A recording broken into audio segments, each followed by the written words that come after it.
আচ্ছা দোস্ত, আমি তোর হাতে কখনো ঘড়ি পড়তে দেখি না। তোর কি সময়ের কোনো দাম নাই? ঘড়ি পরে কি করবো বল? এখনকার পোলাপান তো ঘড়ি স্টাইলের জন্য পরে, টাইম দেখার জন্য কেউ ঘড়ি পরে না। ঘড়ির টাইমটা আমি মোবাইলে দেখতে পারি, তাই ও না? যে তোর কাছে কোনো টাইমের দাম নাই, এই কারণে সব ছেলেরাই ঘড়ি পরে, আর ঘড়ি দেখাই টাইম বলে। আচ্ছা ঠিক আছে, একটা ছেলে রাস্তা দিয়ে হাইটা যাক, তুই তাকে প্রশ্ন কর, সে যদি মোবাইল দেখে টাইম বলে, আমি শিওর সে মোবাইল দেখে টাইম বলবে। সে যদি ঘড়ি দেখে টাইম বলে, তাহলে আমি তোকে 1000 টাকা দিব। Sure. হাজি, ঠিক আগে আছে? টাকা বের কর। আচ্ছা তুই ঠিক আছে, পরপর 2 বাজিতে আমার টাকা দিস না।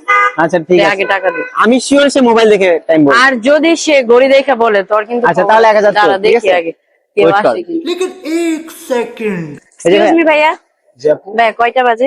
দেখেন তো ভাই কয়টা বাজে। বাজে তো 11:15। দেখছোস? দে আমার টাকা, আমাকে ব্যাগ দে। আমার কথা বিশেষ হলে এখন কিসের টাকা ভাইয়া?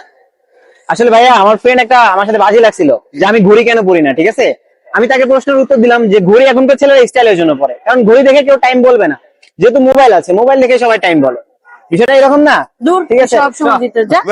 ये सब क्या देखना पड़ रहा है? अच्छा है मैं अंधा